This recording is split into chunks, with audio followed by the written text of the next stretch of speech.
समजतात तर हिंदीमध्ये मी माझं पुढचं जे सांगायचं आहे ते सांगेन.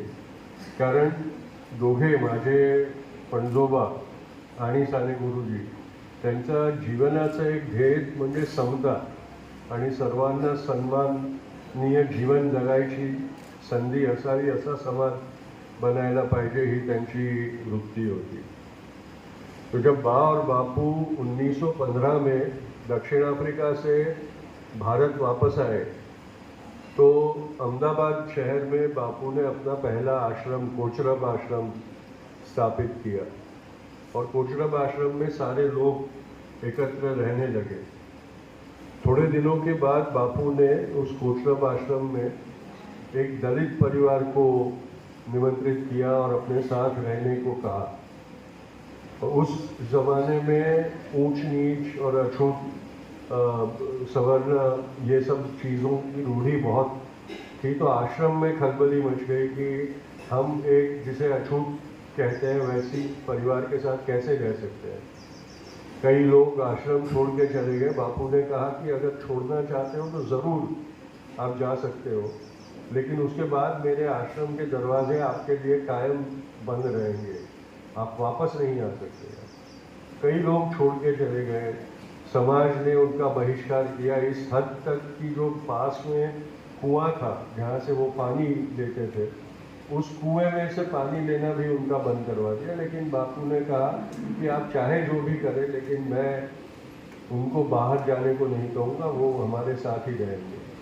आखिर में बापू की जीत हुई और वो वहाँ रहे.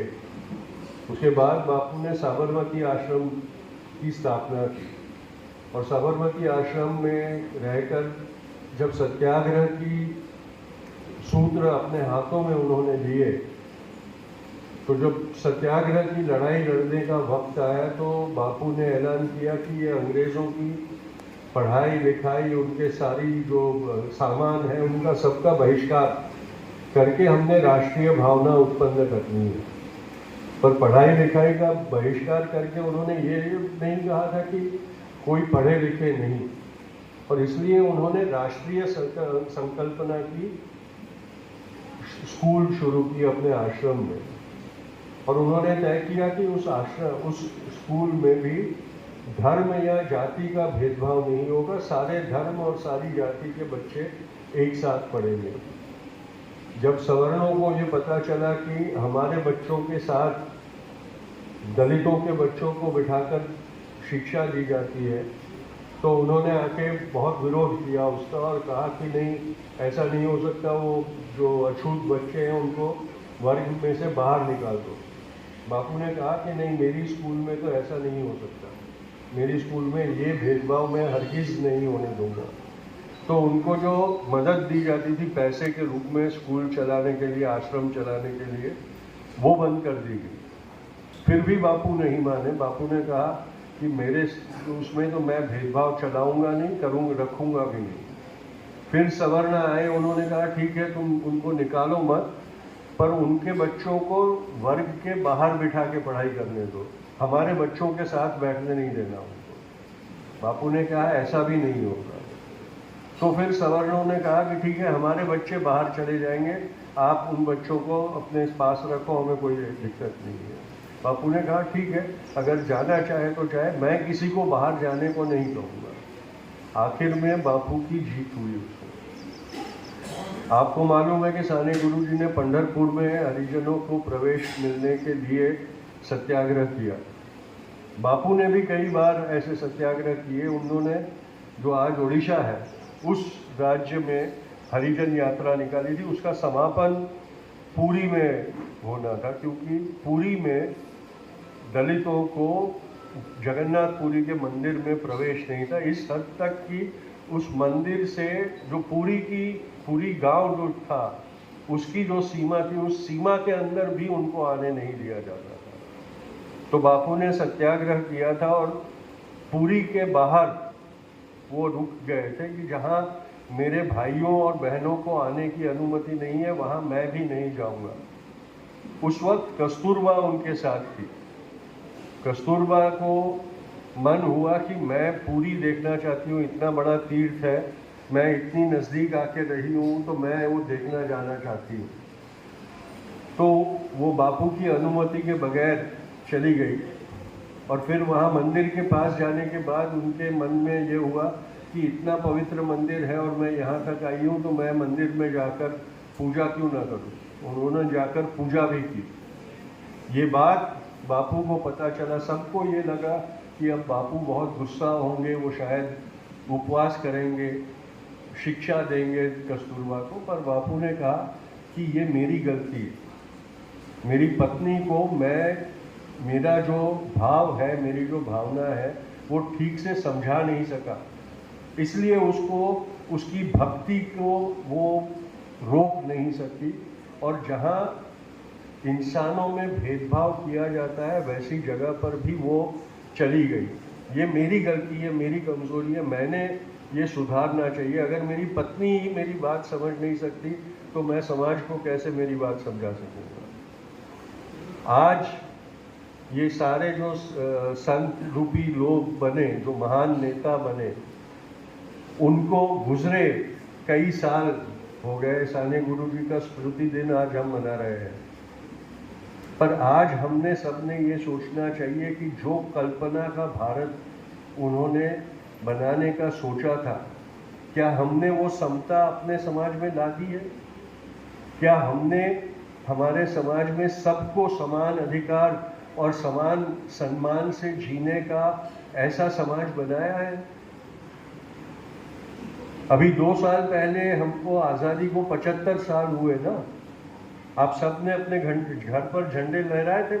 मोदी जी ने कहा था ना कि हर घर तिरंगा लहराना है।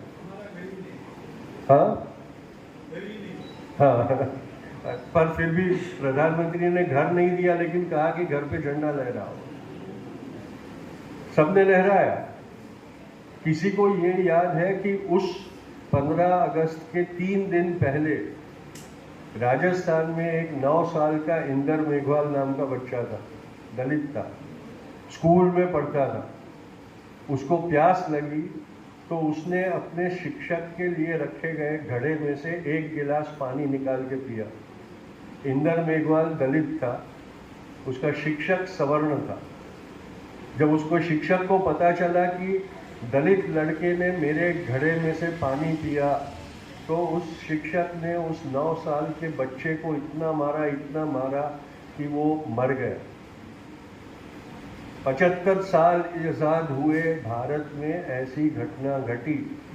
ऐसा समाज आज भी इस भारत में है जो ये भेदभाव करता रहता है। हम सब उनके साथ रहते हैं, उनके बीच में रहते हैं। तो क्या हमने हमारे संत रूपी नेताओं के पूरे जीवन के मकसद को निष्फल नहीं बना दिया? क्या हमने अपने आप के अंदर देखकर ये नहीं अपने आप को पूछना चाहिए कि इसमें मेरी क्या गलती है कि ऐसा समाज है जहाँ ये कृत्य तो घटता है, लेकिन उस कृत्य के लिए हमें नफरत नहीं होती, हमें गुस्सा नहीं होता, हम अपना जीवन सामान्य रूप से जीते रहते हैं, हमें कोई फर्क नहीं पड़ता। उसके बाद हमने ये प्रश्न पूछना चाहिए कि आज समाज के रूप में क्या हमें साने गुरुजी की भक्ति और स्तुति करने का, दावा करने का अधिकार रहता है? क्या साने गुरुजी ने, अगर उनके जीवन काल में ऐसी घटना घटी होती तो क्या वो चुपचाप अपने घर में बैठे रहते? ये प्रश्न पूछना, मैं बच्चों को भी ये प्रश्न पूछता हूँ और बुजुर्ग जो बड़े बैठे हैं उनको भी ये प्रश्न पूछता हूँ कि हम ऐसा समाज क्यों सहते हैं? कब तक सहते रहेंगे ये ऐसे समाज में ऐसा अन्याय, ऐसी अमानवीय कृत्यों को हम कब तक चुपचाप बैठे सहते रहेंगे? उसके बाद ये सारी जो हम प्रयास करते रहते हैं उनको जीवंत रखने का, उनके संदेश को जीवंत रखने का, उसका मतलब क्या होगा? आज हमने नथुराम गोडसे ने बापू के सीने में 3 गोलियां मार के उनकी हत्या कर दी, लेकिन हमारे उदासीनता से क्या हम बार बार ऐसी घटनाओं के बाद उनकी हत्या नहीं करते हैं? मेरी बात में एक बात आपसे कहकर खत्म करूंगा ये करीबन 46 की बात है। आज़ाद, हमारा देश आज़ाद होने ही वाला था, अंग्रेज़ों ने ये कबूल कर लिया था, सिर्फ आखिरी थोड़े ये बाकी थे, वार्तालाप बाकी थे। बापू को पता चला कि सरदार पटेल की सेहत, उनकी तबीयत ठीक नहीं रहती है। बापू को चिंता थी कि इस सब कार्यकाल में सरदार पटेल अपनी तबीयत की तरफ दुर्लक्ष्य कर रहे हैं। उन्होंने सरदार पटेल को खत लिखकर कहा कि आप सब काम छोड़कर मेरे पास पूना आ जाइए। तब बापू पूना में रह रहे थे। वहाँ मेरी निगरानी में आपके का इलाज करवाना चाहता हूँ मैं। सरदार पटेल दिल्ली से पूना आ गए बापू के पास। बापू भी सबके साथ पूना रहने लगे। उस वक्त मेरे पिताजी, जो अब पिछले साल गुजर गए, वो भी बापू के साथ रह रहे थे।